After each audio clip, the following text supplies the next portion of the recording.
Hey guys, welcome back to my channel. Thanks so much for joining me today. Hopefully you're getting comfy with me. I've got my coffee, I've got my hair in a bun. It's just one of those days, guys. But I've gotten a lot of requests for this kind of video on triads, and so I wanted to start with the anger triad since that's the one I live in. It's also known as the gut triad, and there's 3 triads, and the one I want to cover with you guys today is the gut triad, and also known as the anger triad, and what we do with our anger. And the numbers that are in that triad are the type 8, the type 9, and the type 1. So interesting, right? They're in the anger triad. I'm a type 9, and yes, I am in the anger triad. All right, since I'm a type 9, let's start with the type 9. And they are mostly out of touch with their anger. They don't even know it's there most of the time. And if they haven't done a lot of work and or they don't have a lot of self-awareness and they haven't done that deep work that needs to be done, they will even deny that they experience anger. And so if you're a type 9 and you feel that way and you're like, gosh, I don't get angry very much. Well, you know, I think there needs to be a little work done, because let me tell you, it's there, and you want to help it come to the surface in appropriate settings, because I believe it could cause other issues if we don't deal with our actual emotions and feelings.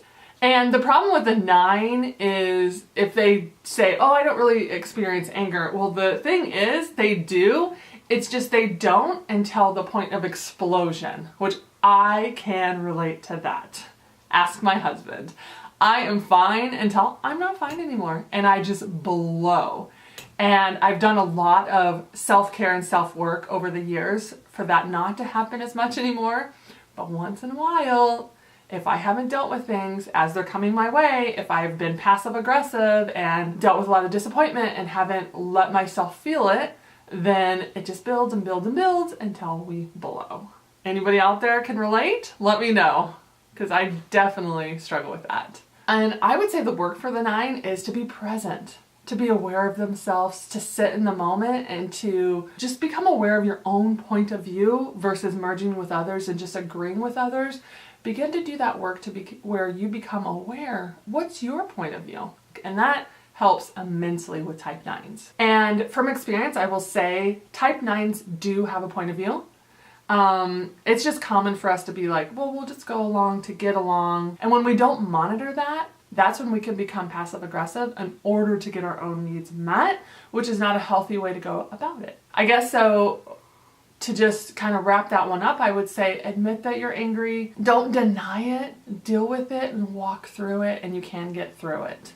And so learn as you start to uncover, like, oh, is that anger that I'm feeling?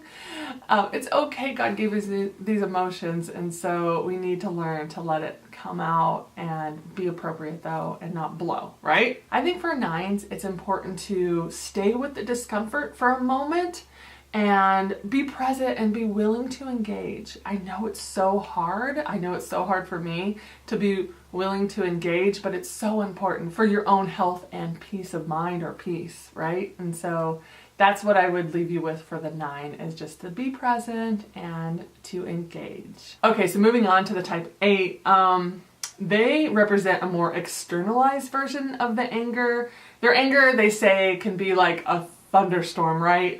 It rises quickly, it booms, it pounds, and it's over. They actually have ready access to their anger, right? Where the 9, where is it? I can't find it. The 8s, it's there. They can have access to it at any given moment. And the 8s can have that aggressive style, right, of anger, but unfortunately society has told them that, like, that's not okay. And there definitely is instances where it is okay to be angry about something. I mean, there's a lot of things to be angry about in this world. And, they do have to develop a way to control it so that it's not always out, right? One thing I read about an 8 was they said, when people pull back from me or I can't get a sense of them, it feels like there's a power void and I must move into it. I realize this now, and I am working on just allowing the void, but my natural reaction is to fill up the space. And they say that the 8s want to be met energetically, right? Sensing from the gut. They push the force field out to check your force field. They want to know where you stand. Are you friend or foe? Will you stand your ground, and are you worthy? And so the more 8s connect with others, the more they become a powerful force for the good in the world. And so that's a little bit about the 8 being in that anger triad. And so let's move on to the 1. All right, so the type 1 says that they usually don't get angry, they feel frustrated. And so the 9 buries it, the 8 expresses it, sometimes the 1 internalizes it. A lot of times they're frustrated because the 1 say, well, people don't do things the way I think they should be done, and so therefore that leads to them to feel angry. Well, they would say frustrated, but it is anger sometimes. Type 1s usually feel that they are right. Their moral values, their personal integrity, they feel that they are right. It says that type 1s usually aren't readily aware of how their anger comes across to others, but it is really apparent to others. And so they don't know how it comes across, but others totally can tell that they're angry usually. They also say that the version of their anger is actually called resentment. And so anger is stuffed deep inside, but seeps out in the guise of irritation and frustration and resentment. So I stuff it, don't know it's there. They stuff it, it leaks out.